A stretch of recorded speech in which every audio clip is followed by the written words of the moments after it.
Last year, the Zelda community was blessed with a new main series game called Zelda Breath of the Wild. It became a gigantic hit and even won numerous awards with its amazing new features like a huge open world. But does it deserve all this praise? It was estimated to have sold approximately a total of 11 million copies. By March 31st, 2018, just 13 months after its launch, it had become the best-selling game in the Zelda series, excluding remakes, surpassing Twilight Princess, which had a total of 8.5 million copies sold as of September 30, 2015. Upon release, Breath of the Wild was met with critical acclaim by many game reviewers and earned a Metacritic score of 97 from more than 100 critics, placing it among the highest-rated games of all time. Throughout 2016, Breath of the Wild won several awards as a highly anticipated game, including IGN's and Destructoid's Best of E3, at the Game Critic Awards 2016,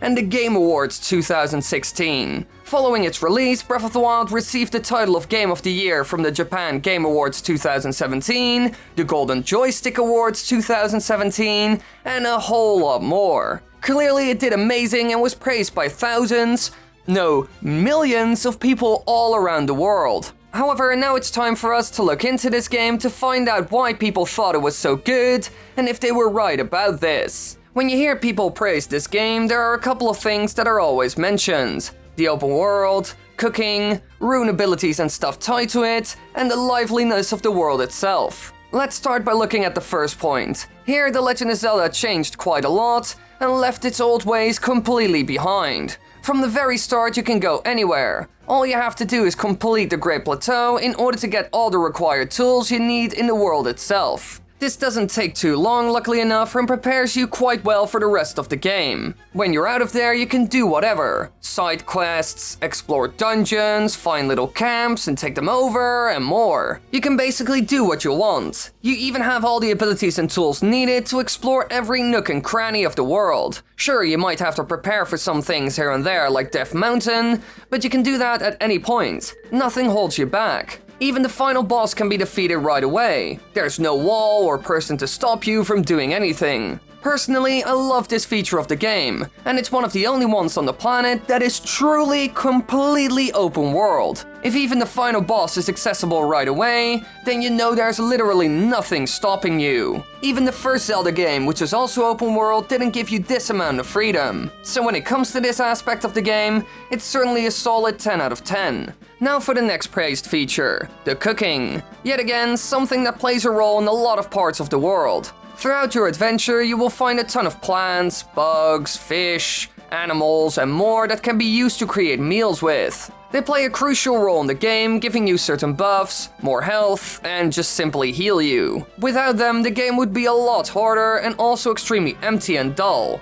Finding ingredients is a big element. And this goes for cooking them as well, because you need to combine them correctly to get the desired effect. The idea of this is amazing. You can use the things you find in the world to make your character better, or prepare yourself for certain events like boss fights. While this element of the game is certainly good and fun, it isn't perfect. Because if you just take ingredients with the same description and throw them together, it will all be fine. That's the sad thing about this mechanic. There's a lot to it and it's certainly fun, but once you realize that it just comes down to combining food with the same description, it becomes very simplistic. So while I think it should remain in the Zelda series and add something good, it's not perfect. So that's certainly overhyped.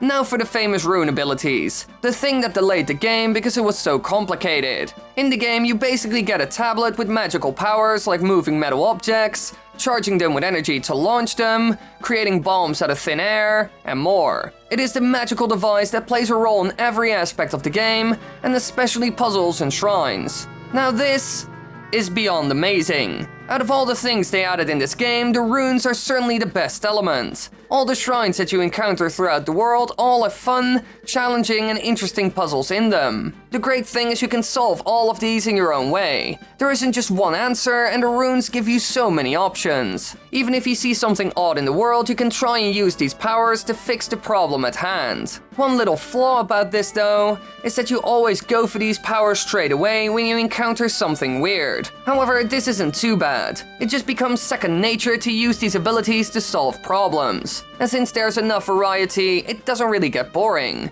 You can even do things that mess with the game. So yes, this feature and the shrines associated with it are certainly amazing. Now for the final big praise of this game, the liveliness of the world itself. This one I agree with heavily. We all know that open world games can vary in quality and can feel very still. This isn't the case for Breath of the Wild. Around every corner you will see something new or find a reward. From big things like world bosses to a forested area filled with ingredients or valuable things. You can even encounter random NPCs with their own problems that you can solve. For example, travelers getting attacked and you come to save them. Even the enemies you encounter in the world will try to trick you and do things you never expected them to do or even be able to do. I even covered this in another video. I will link it in the upper right corner so you can watch it afterwards. It goes more in depth on how the enemies behave in this game. However, sadly enough, it isn't perfect. The side quests can be very simplistic and certainly need some more depth. So while it is an amazing thing, it's yet again not perfect. All the elements we have covered so far have been the strong points of this wonderful game, but there are also some negatives that people found out about after the game was out for a while. First of all, the story. It was a bit basic and they didn't really go in depth. However, that's also because you had to find a lot of the story yourself. For example, by finding the locations of the old pictures on your Sheikah slate, or reading the diaries of characters in the game. While there are cutscenes in the game and they certainly explain the big lines of it, you won't get a lot of details. This is partially because of the open world. You can't really follow a linear storyline if you're distracted every 10 minutes and end up on the other side of the map. So while it's certainly a weak point of the game and requires the player to look for it themselves too much, I don't really know how to fix it. Another big problem is the dungeons. They changed a lot and became more interactive puzzle boxes than anything else. For some people this worked out, but for most it just didn't. The more linear room-to-room style is gone, and a lot of people miss it. This makes them a lot shorter, smaller, and more simplistic. You don't really have any grand challenges like a forest temple or Great Deku Tree, which is a huge shame. There isn't a whole dungeon for you to completely explore, and all the divine beasts and their bosses look and feel the same. So really, they aren't memorable, don't offer a lot besides 5 little puzzles, and the final fight is also a bit weak. Clearly, they aren't up to the standards that people wanted. While the shrines in the world are overall filled and elaborate, these dungeons aren't. So here we are, 11 million sales and thousands of reviews later. Is this game really that good? Well, I would say yes. However, the perfect scores that it got time and time again aren't fitting. While it does a lot of things right and helped the series forward into a better direction, it's certainly not flawless. Side quests can be simple and bland, the dungeons are extremely limited and a step back compared to the last one, and some people barely experience the story. In my opinion, they did an amazing job and it's certainly an 8.5 out of 10. However, we haven't hit the perfect mark yet. So does it deserve 11 million sales? Oh yeah, 100%. It's a must-have on the Switch. But don't be blinded by the shining light. Hey you there, thank you for watching this video. If you want to watch more videos, then click in the upper right corner or the annotations on the screen. Remember that video about the enemies that I mentioned before? Go watch that. Also, click the subscribe button and the bell because then you won't miss anything. Yay!